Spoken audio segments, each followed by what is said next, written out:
Welcome to the Garden Basics with Farmer Fred podcast. If you're just a beginning gardener or you want good gardening information, well, you've come to the right spot.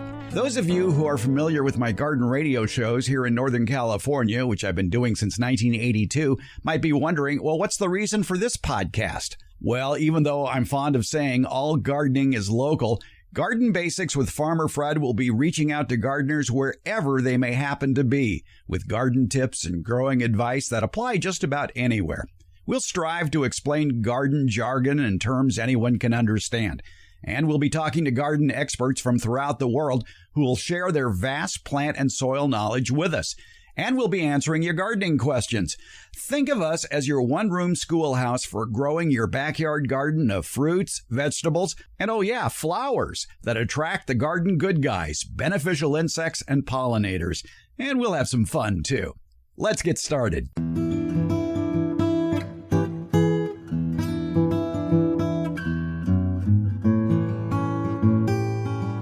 Here on the inaugural episode of the Garden Basics with Farmer Fred podcast, let's first of all address the 800-pound elephant that's in the room, and that, of course, is the coronavirus outbreak. It's forced many of us to shelter in place for several weeks. This is a lot of downtime. Many families and singles has given people the opportunity to maybe stop and think about what is really important. And perhaps one of those realizations is that to maintain your health, well, you need to eat healthier. And that's a great reason for starting a backyard or a front yard garden. The healthiest food you can eat is the food you grow yourself. You know exactly who handled it and what, if any, pesticides were involved in the growing of that food. By the way, speaking of pesticides, here on the Garden Basics podcast, we are going to emphasize integrated pest management. Now, what does that 50-cent term mean? Well, it's controlling pests and diseases, starting with the least toxic solutions. And that includes cultural, physical, and mechanical controls. I'll give you an example. A lot of people have plant problems. Maybe it doesn't grow. Maybe the leaves aren't very green. They're kind of yellow. Maybe it's not producing vegetables or fruit. Is the plant located where it should be? In gardening, it's very important, the right plant in the right place. Now, for example, in our area here in Northern California, roses won't bloom in full shade, and tomatoes won't produce fruit in full shade. They need sun. On the other hand, there are plants here that do need shade, like winter daphne or impatiens or hydrangeas. They would croak in full sun here. Know the sunlight requirements for your plants wherever you may live. And so often on a seed pack or on the instructions on a plant that you may purchase at a nursery, it'll say something like full sun or part shade or full shade. What does that mean? Well, in the case of full sun, generally that's 8 hours or more a day. However, for full sun plants, sometimes 6 to 8 hours of full sun is enough. 4 to 6 hours is considered part sun or part shade. Usually anything less than 4 hours a day of direct sunlight is considered full shade. Generally speaking, for most of the vegetables that you enjoy growing, they need full sun. Some exceptions throughout California might be greens. Your lettuce, spinach, chard, things like that. They might need afternoon shade. But if you live in cooler climates, you could possibly get away with growing them in full sun.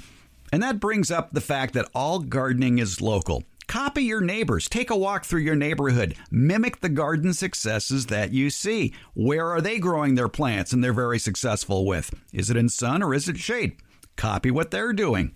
Even in your own yard, there are microclimates where certain plants will have a better chance for success.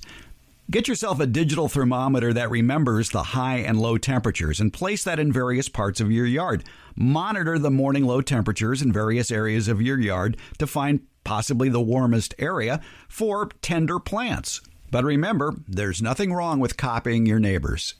So to sum up, growing where the plant is supposed to grow, that would be a cultural technique for success. Physical controls might be pulling weeds by hand. Mechanical controls might be putting on a hot cap or a row cover to protect plants from cold or from pests.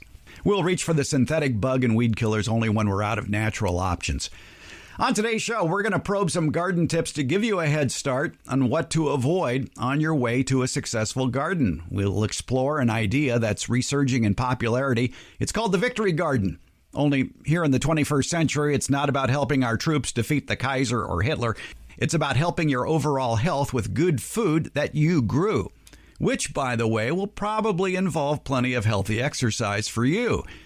We're going to be talking with Diane Blazek. She's with the National Garden Bureau. She has tips for starting your Victory Garden 2.0. And then a little bit later on, we'll answer some of your email garden questions as well. And we have details on how you can call in questions too. And we'll do all of this in less than 30 minutes.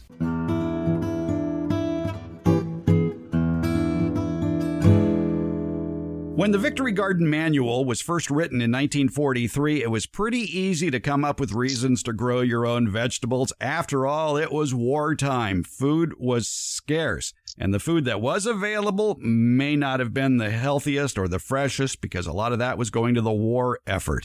People responded, and in 1943, nearly 40% of all fruits and vegetables grown in the United States were grown in-home and in community victory gardens. That's pretty darn impressive. Well, maybe it's time for Victory Garden 2.0. That's the thoughts of Diane Blazek. She's the executive director of All America Selections and the National Garden Bureau. And maybe in this time of coronavirus, Diane, we need to start our own gardens for many reasons, not the least of which is, hey, we might be sheltering in place. Give us something to do. You're exactly right. Yeah, it's not only something to do, but any of us who have been gardening for a long time know that just getting out in the fresh air is such a well-being type of thing. You get out, you're getting vitamin D, you're exercising, and it just makes you feel good. It gives you a sense of accomplishment to work in your garden and grow your own produce. So yeah, there's many reasons why now is a perfect time. It reduces stress. It increases the amount of healthy food that is available to you. You don't have to go to a grocery store for a lot of things now. So yeah, and this is the perfect time to get started on a garden, isn't it? Oh, it really is. Yeah. I know that there are some areas of the country that have already been able to start. I'm in Zone 5. I'm in Chicago. So a couple weeks ago, I started some seeds in my basement, and it'll be a little while before I can actually harvest. But I think Audrey Hepburn had this great quote about gardening is a way that you're looking for the future. And I'm probably messing up her quote, and I apologize to her. But yeah, I think in this time, we need to be looking forward with a positive eye.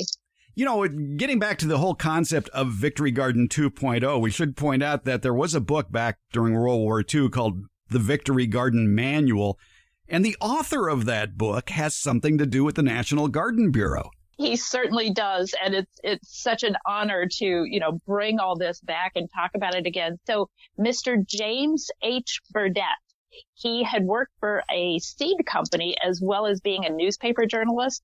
He had the idea for National Garden Bureau back in 1920. So he launched this nonprofit organization as a way to disseminate gardening information to other journalists. And that is still the model we're using today.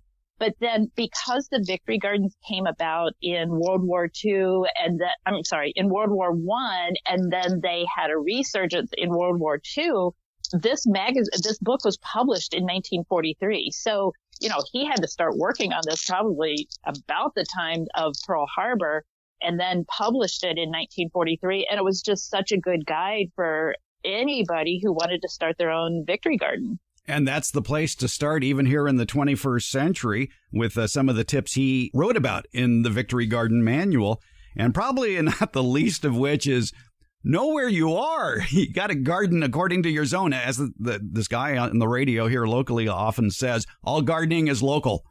It really is. Yeah, that's a good tip. And just from being on social media and talking to people, a lot of them don't even realize you need to know your growing zone and what that means. So we put that first and foremost as the number one thing you need to know. subsequently means you need to know your last frost date, which we put that further down the list, and probably they should be together, but I was just trying to do it in order, like step 1, step 2. So know your growing zone and know your last frost date are 2 top tips that we wanted to start with. One of the more accurate growing zone maps for California does not use the USDA zones. What they use are called the sunset zones, and that would be from the Sunset Western Garden Book.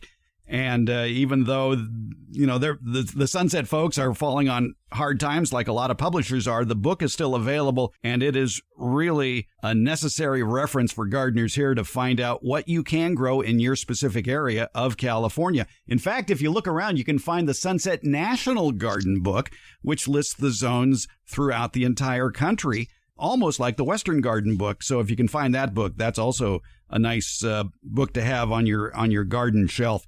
I guess, too, when it comes to planning your garden, and this is the time of the year to plan your garden and maybe plant it here in California, it would be next month for summer vegetables. In your part of the area, it's probably Mother's Day in May.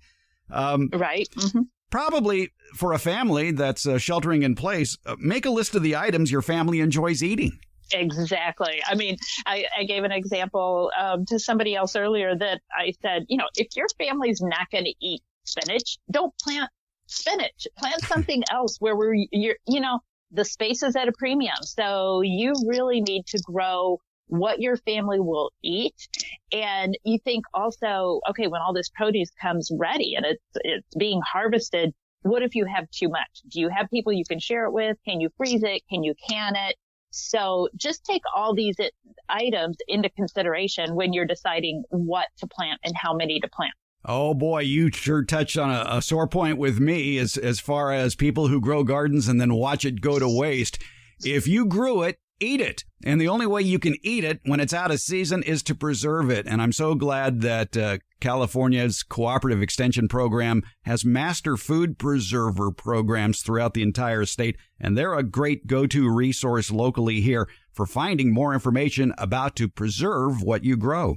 They are an excellent resource. I heard them speak last summer, and I was just amazed at how progressive California's extension group is. They're very active. And then, of course, you got to decide, do you want to grow it from seed or do you want to grow it from transplants? And for beginning gardeners, I always suggest, well, let's start off with the bike with the training wheels and do it from transplants. But you have some ideas as far as, okay, what plants do you choose that would be easier to grow than others? Right. And maybe if you're a new gardener, you haven't heard the term direct sow. And speaking about is looking at some charts. And, it was not available back in 1943, but we have a lot of good online tools now that shows planting dates and days to harvest. You can always research, go online and Google number of days to harvest for a beefsteak tomato and see what kind of numbers you get. They will vary. And it depends if you're planting with heirlooms or hybrids. Some will be shorter, some will be longer. But yeah, that's very important. And I totally agree with you. It's a lot easier to just go to your local garden retailer and get transplants. But then there's other things that you may want to direct sow, and they would be quick crops, something like radishes or lettuce or spinach, something like that. So there's a lot of good options. There are, unfortunately, the nurseries here in California, the retail nurseries are still open for business because they, too, are in the food business, and that's why they get to be open, and we're glad about that.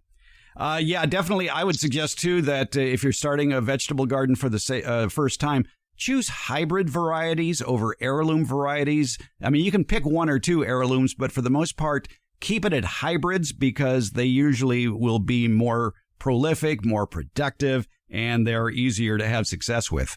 Right. Because of the fact that I run the All-America selections, we do plant trialing. And yeah, a huge majority of our new introductions are hybrids. And I say that same thing. For new gardeners, if you want to have more of a guarantee of success, plant the things that are going to be easier, that are going to be disease resistant. You don't want to put all that work and money into it and then just have them succumb to disease or something. And as we mentioned, this is the perfect time to plan your garden. And what are some tips for planning your garden space? The old traditional victory garden was typically done in a garden plot or, a certain size space in your garden. Not everybody has that anymore. So you really need to take a look at what kind of space do you have? Where is it located? Please, please, please make sure that it gets enough sun. I know that way too many people think, oh, maybe just a little bit of shade and I can plant it there. You're probably not going to be as successful. You can research. Yes, there are some things, maybe some leafy greens that'll grow a little bit of shade, but for the most part, you definitely need some sun. And then you just have to decide for yourself, are you going to tackle growing this in ground? Do you have some raised beds? Do you want to buy or make some raised beds? Or do you just simply want to, okay, I have a window box or I have this 16-inch container and I want to grow a little determinate tomato.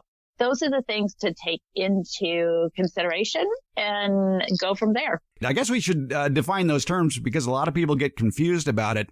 Full sun is generally, ideally, more than 8 hours a day of direct sun. It could be 6 to 8 hours.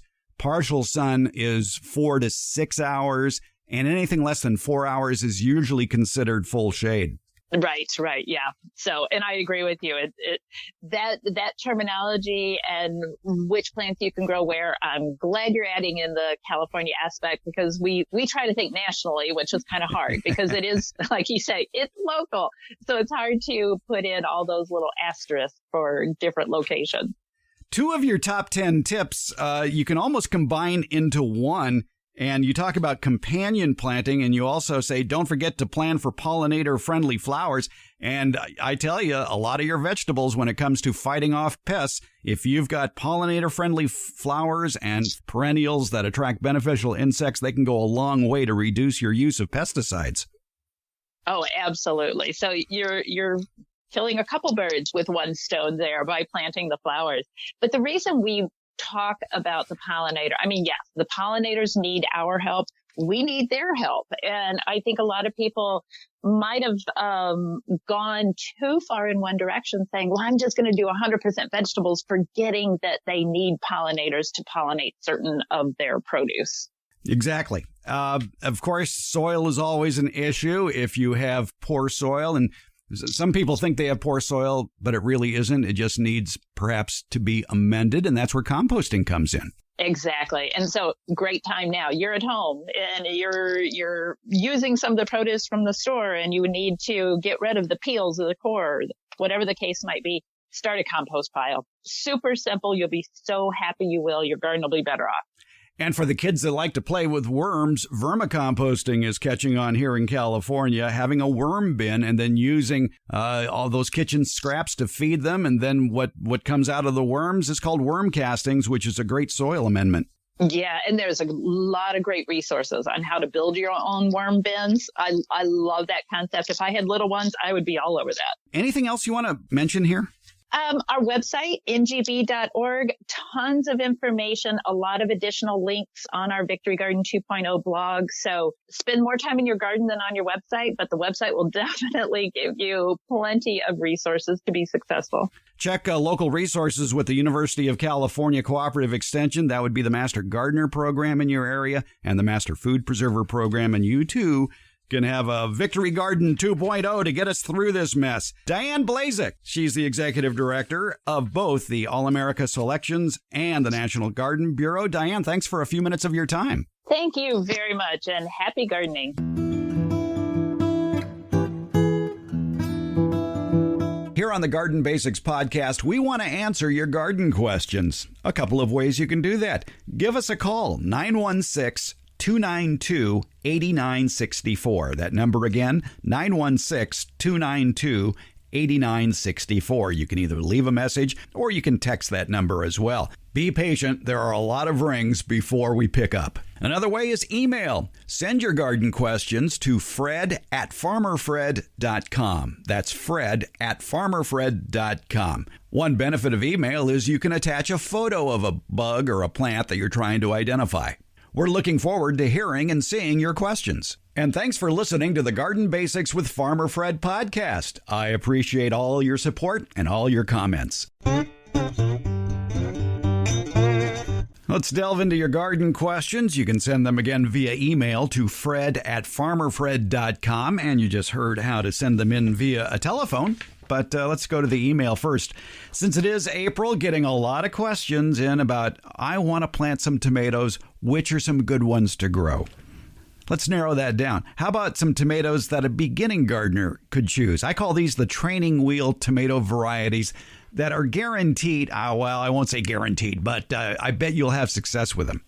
First of all, tomatoes are easy to grow, but they need full sun, regular water, and fertilization because they are quick-growing plants. Generally, soils don't have enough nitrogen in them naturally to grow a full-size tomato plant all in a few months, so they may need some extra fertilizer. And for the best production of tomatoes, you want to stake them so they grow upright or cage them. Now, what do I mean by a tomato cage?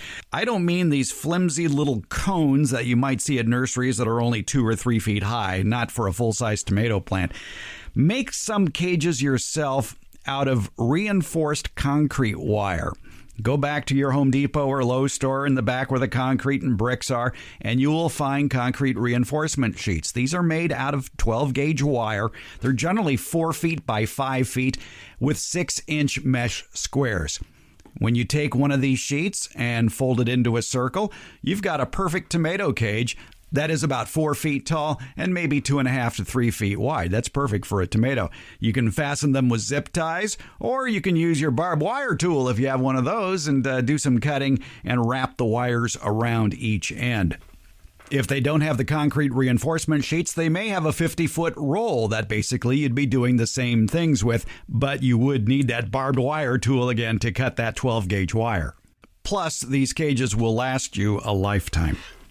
If you've never grown tomatoes before, there are a few questions to ask yourself before purchasing all those varieties that you're going to see at the nursery.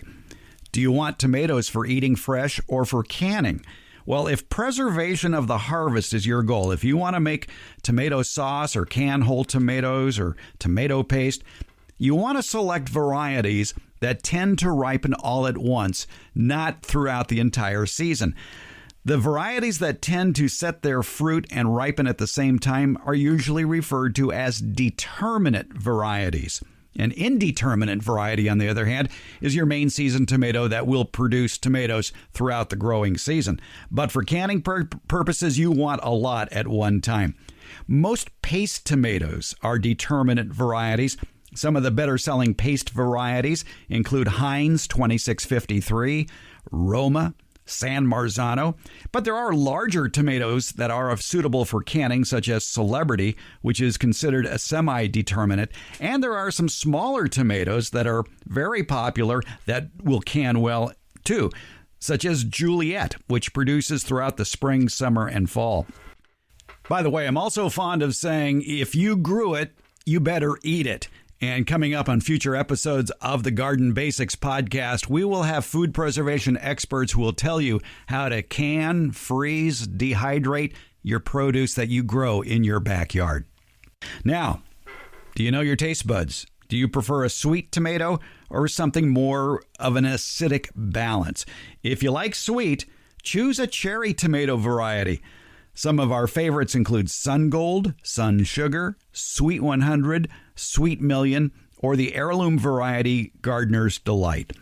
If you're looking for a tomato that has more of a balanced flavor, full-size tomatoes that are really good for slicing for your sandwiches, Ace, Early Girl, Celebrity, and Big Beef. But there's plenty more. Now, you're going to see tomatoes that are either heirloom or hybrid. What's the difference?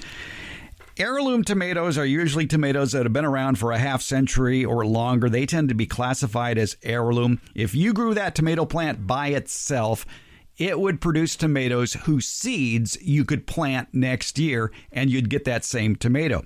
You can't do that with hybrid varieties. The trade-off being hybrid varieties have been bred for usually greater production, earlier production, more disease resistance. So you have to choose heirloom or hybrid. With heirlooms, the trade-off is, well, you're going to get some great old-fashioned flavor and juiciness, but they may have poorer production and they'll be more susceptible to pest and disease problems.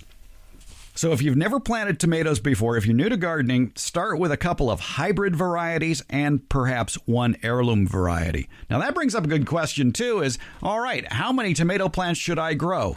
Well, don't let your eyes get bigger than your tummy. Generally, one plant per person in the family is enough, generally speaking. However, I would always have 3 tomatoes. I'd have a cherry tomato variety, I would have a main season variety, and I would have either a paste tomato variety or a large slicing tomato, depending upon how I'm going to be using the tomatoes through the year. So what would I choose? Well, I would choose proven performers, a cherry tomato such as Sun Gold or Sweet Million, a prolific main season tomato such as Ace 55 or Early Girl, a paste tomato, probably Roma or San Marzano, and maybe a fourth one, maybe a large slicing tomato for sandwiches such as Big Beef or Lemon Boy. But remember, with the bigger producing varieties, those ones that produce large slicing tomatoes, you may not get as many tomatoes as you might like.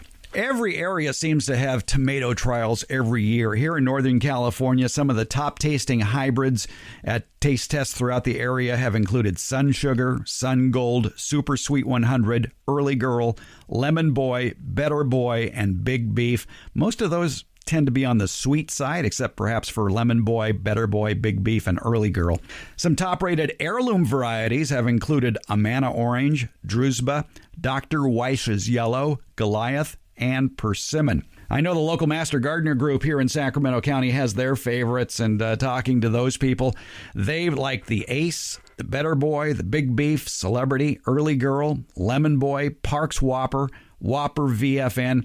Some of their heirloom favorites include Abe Lincoln, Amana Orange, Aunt Ruby's German Green, Caspian Pink, Cherokee Purple, Paul Robeson, and Julia Child.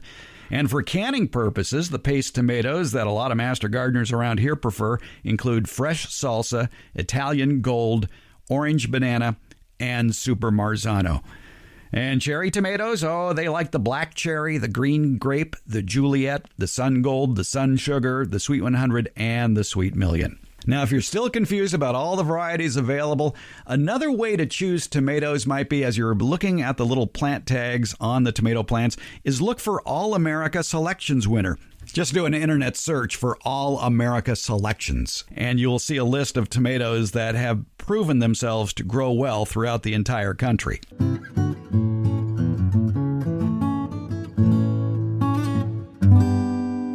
And finally, in this era of shelter-in-place, quarantining, we don't know how long it's going to last. We're in mid-April now, and there's a good chance it could last through the month of May, maybe even longer. How long are we going to be stuck in our homes? Well, we need to get into the right mindset about quarantines and shelter-in-place.